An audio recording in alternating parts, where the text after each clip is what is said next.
আমেরিকাতে মার্কিন যুক্তরাষ্ট্রে 95% মানুষ বা 90% মানুষ চায় যে বন্দুক কিনবে তার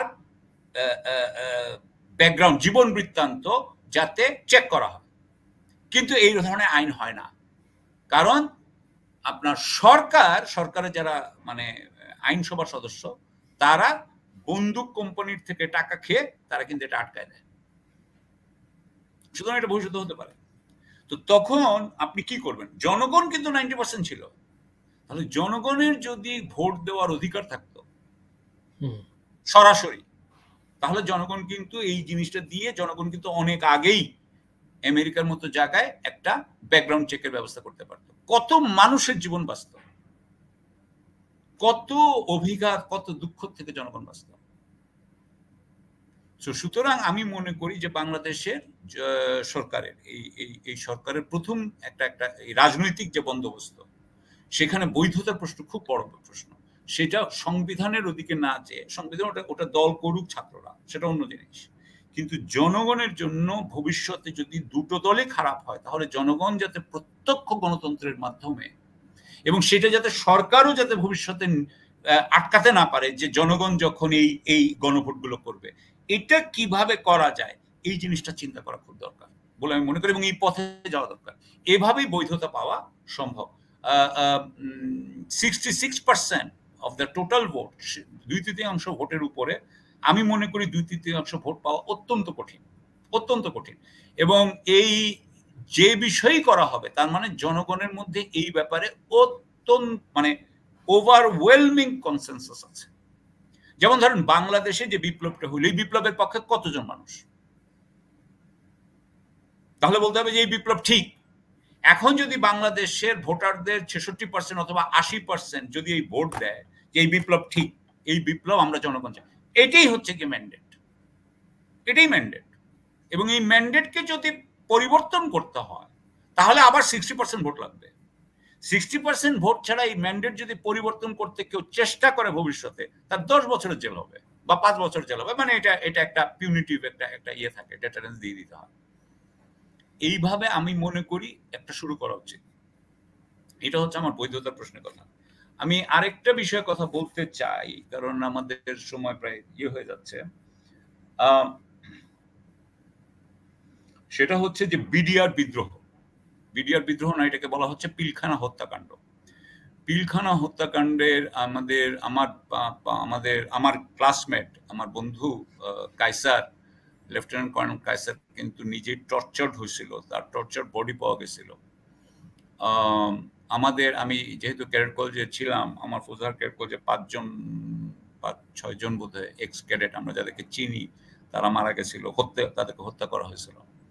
সো বিডিআর এর যে পিলখানায় যে হত্যাকাণ্ড হয়, সেই হত্যাকাণ্ডের ব্যাপারে একটা ছিল যে তখন কিন্তু সেনাবাহিনীতে এটা নিয়ে কোনো কথা বলা যেত না, এবং এই বিডিআর হত্যাকাণ্ডের ব্যাপারে আমরা কোনো আপোষ আমরা করতে পারি না। কারণ এই পিলখানা হত্যাকাণ্ডের মাধ্যমেই আসলে বাংলাদেশের সেনাবাহিনীকে তখন কিন্তু পঙ্গু করে দেওয়া হয়। এবং বাংলাদেশের সেনাবাহিনীকে যদি আমরা আবার, সেনাবাহিনী বলতে আমি 3টা বাহিনী বুঝাচ্ছি, যে এদেরকে যদি আমাদেরকে আবার দাঁড় করাতে হয় তাহলে প্রথম কাজ করতে হবে যে অবিচার অন্যায় হয়েছে তার কিন্তু জবাবদিহিতা, অ্যাকাউন্টেবিলিটি হতে হবে। আমি এটাকে অত্যন্ত আমি সরকারকে বলবো যে এটাকে মানে অগ্রাধিকার দেওয়ার জন্য। ওনারা বলেছেন এখানে ভারতের সাথে সম্পর্কর ব্যাপারে এসেছে, আমি আশা করব যে সরকার এই ব্যাপারে কিন্তু কোনো চাপ সৃষ্টি করবেন না, সরকার কোনো চাপ সৃষ্টি করবেন না সত্য উদ্ঘাটনের ব্যাপারে। এগুলো আমি মনে করি যে এখানে যেটা হয়েছে, এই সত্য উদ্ঘাটন যদি না হয় বরং, তাহলে আমাদের সম্পর্ক স্বাভাবিকীকরণ করা যাবে না। কারণ আমাদের যে সমস্যাগুলো, এগুলো যদি আমরা না জানি, আমরা যদি অ্যাকনোলেজ না করি, তাহলে আমরা কিন্তু আমাদের সম্পর্ক ঠিক করতে পারবো না। আমরা যদি দুইজনেই অ্যাকনোলেজ করি যে হ্যাঁ তুমি এই ভুল করেছিলে, আমি এই ভুল করেছিলাম, তুমি এই অপরাধ করেছিলে, আমি অপরাধ করেছিলাম, বা আমি করি নাই আমরা করেছিলাম, এই ধরনের একটা অ্যাকনোলেজমেন্ট হলেই কিন্তু এটা সম্ভব। হ্যাঁ, এটা এটা না হলে সম্পর্ক ইয়ে করা যাবে না। সুতরাং আমি মনে করি যে পিলখানা হত্যাকাণ্ডের ব্যাপারে আম সরকার যাতে এটা করতে দেয় এবং এই ব্যাপারে যাতে পূর্ণ সহযোগিতা করে। আমি আ এখানে আরেকটা কথা বলতে চাই যে ভারতের সাথে যে সম্পর্ক হচ্ছে, আম সেই সম্পর্কের ব্যাপারে যেটা বলতে চাচ্ছি যে সেটা হচ্ছে যে আমাদের তো প্রফেসর আগেও বলেছি যে চমৎকার, চমৎকার, চমৎকার এটা A+। His hmm. His his his his performance উনি যা করেছেন ওটা A++ বলতে হবে আরকি। মানে আমি এর থেকে বড় আর কোন গ্রেড উনাকে দিতে পারতেছি না। আ আ মাহফুজ আনাম সাহেব সুন্দর কাজ করেছেন। রিজওয়ানা হাসান, সৈয়দা রিজওয়ানা হাসান উনি খুব সুন্দর কাজ করেছেন।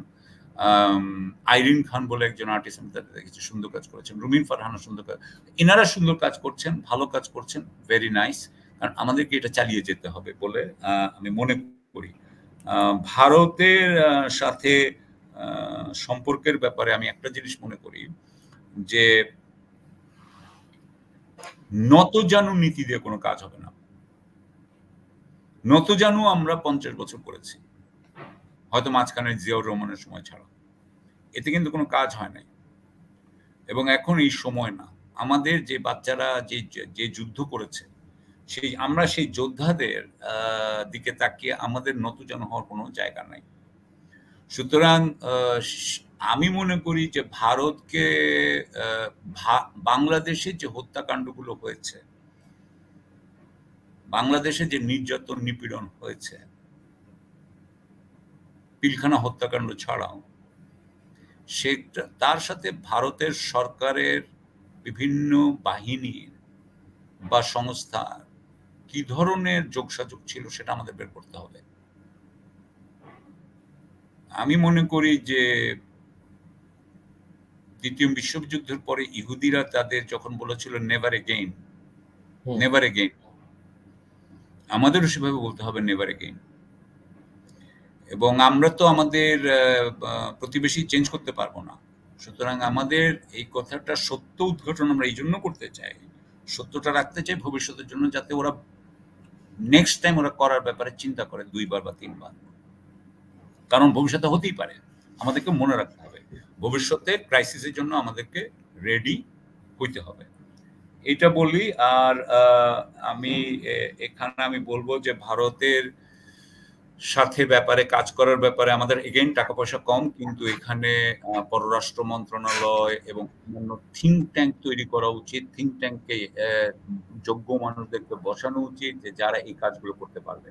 এখানে ওই টাকাটা কিন্তু বিনিয়োগ হবে বাংলাদেশের পক্ষে। খালি আমরা তো অবশ্যই doctor Yunus is our greatest asset. আমাদের আরো অ্যাসেট হচ্ছে যেমন ধরেন আমাদের শফিক রেহমান সাহেব অ্যাসেট, আমাদের মাহমুদুর রহমান সাহেব অ্যাসেট, ওনারা অ্যাসেট। ওনাদেরকে তো কাজ করা হবে, অন্যরাও যাতে এই কাজগুলো করতে পারে এটা আমাদের দেখা দরকার। আমি আর আর এখানে আরেকটা কথা বলে আমি শেষ করতে চাই আমার, সেটা হচ্ছে যে অধ্যাপক ইউনূস সাহেব, উনার একটা বিপ্লবী উদ্দেশ্য ছিল, বিপ্লবী একটা লক্ষ্য ছিল, সেটা হচ্ছে ৩-০। ৩টা শূন্য। কি কি শূন্য? শূন্য হচ্ছে ১ শূন্য হচ্ছে আপনার দারিদ্র্যের শূন্যতা, শূন্য দারিদ্র্য, শূন্য বেকারত্ব এবং শূন্য কার্বন এমিশন। আজকে কিন্তু প্রফেসর ইউনূসকে আল্লাহ ওই মানে ওই জায়গায় বসিয়েছেন, উনি কিন্তু এই ব্যাপারে কিছু করতে পারেন। আজকে ছাত্ররা এসেছে বৈষম্যহীন বাংলাদেশ গড়ার জন্য।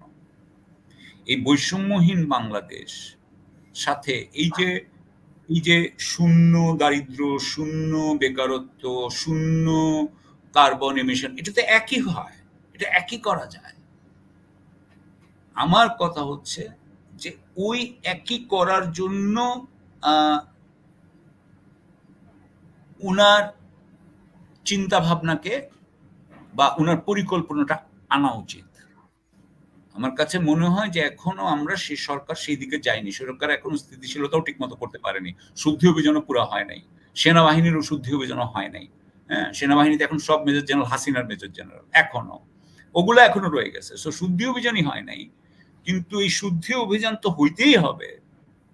উনার কিন্তু একটা নিরাপত্তা উপদেষ্টা নেওয়া উচিত ভালো দেখে। আর আইকেবি না, অন্য কাউকে নেওয়া উচিত। যিনি আমি মনে করি অবসরপ্রাপ্ত যিনি দক্ষ, যিনি সৎ এবং যিনি সৈনিকদের কাছে অত্যন্ত জনপ্রিয় আমি মনে করি। এবং আমার মতে উনার আমি মানে একজন নাম বলে একজনের নামের ধ্বংস করে দিতে চাই না। সো আমি নাম বলতে চাই না, কিন্তু আমাকে কেউ যদি জিজ্ঞেস করতো আমি নাম বলতে পারতাম, কিন্তু আমি এখানে পাবলিকলি বলে উনাকে ইয়ে করতে চাই না, কারণ ওনার সাথে আমি কথা বলিও না এই ব্যাপারে। সো উনি এটা করুক, কিন্তু ৩-০ যে বিপ্লবী যে লক্ষ্য, আমার মনে হয় সেই বিপ্লবী লক্ষ্যের সাথে ওনার পরিকল্পনাটা আনা উচিত। এটা তো উনি তো আর পুঁজিবাদের চুইয়ে পড়া অর্থনীতি দিয়ে তো আর উনি শূন্য দারিদ্র আনতে পারবেন না। তাহলে উনাকে এক ধরনের সাম্যবাদী পুঁজিবাদে যেতে হবে, হ্যাঁ, অথবা একটা সাম্যবাদী একটা অর্থ ব্যবস্থায় যেতে হবে। এখন পর্যন্ত আমাদের অর্থ উপদেষ্টা কিন্তু এই ধরনের কোনো কথা বলেন না। আমাদের এখানে আমাদের অর্থ উপদেষ্টা এখনো কিন্তু মাত্র 12টা ব্যাংকের পরিষদের বিরুদ্ধে বোধহয় ইয়ে করেছেন, মামলা হয়েছে বা কিছু। এটা কিন্তু আরো অন্যান্য ব্যাংকেরও হওয়া উচিত। আমাদের এখানে প্রত্যেকটা ব্যাংকেরই যারা মালিক ছিলেন তারা কিন্তু করাপ্ট ছিলেন। আমি আশা করি পুরোটাই চেঞ্জ করা হবে। আমি আশা করি অলিগার্কদেরকে চেঞ্জ করা হবে। অলিগার্কদের পিছনে উনি লাগবেন। একজন অলিগার্ক তো ঢুকে গেছে, সেটা হচ্ছে আমাদের সালমান এফ রহমান। আর অন্য অলিগার্করা এখনো আমরা তাদেরকে ধরা হয়েছে বলে আমরা জানি না। সেটা বসুন্ধরা বলেন, সেটা আপনি এস আলম বলেন বা অল দ্যাট। এগুলো করা দরকার। এগুলো যদি না করা হয় তাহলে ওই যে শূন্য দারিদ্র ওই দিকে আমরা আসবো না। একদিনেই অনেক কথা বলে ফেলতে পারি, এখন আর ওইটা বলছি না। তবে আমি যেটা বুঝাতে চেয়েছি যে সেটা হচ্ছে যে সরকারকে আরেকটু বিপ্লবী হওয়া দরকার, এবং বৈধতার প্রশ্নে কি কি করা দরকার বললাম, আর আমলা টামলা নিয়েও বললাম, এই আর কি। Thank you. হ্যাঁ, আমাদের ধন্যবাদ। আমাদের প্রিয় দর্শক শ্রোতা যারা, আজকে আমি কমেন্ট শো করি নাই, কিছু কমেন্ট আমি পড়ে নাই অংশ বিশেষ, তো এখান থেকে কিছু হলেও আপনি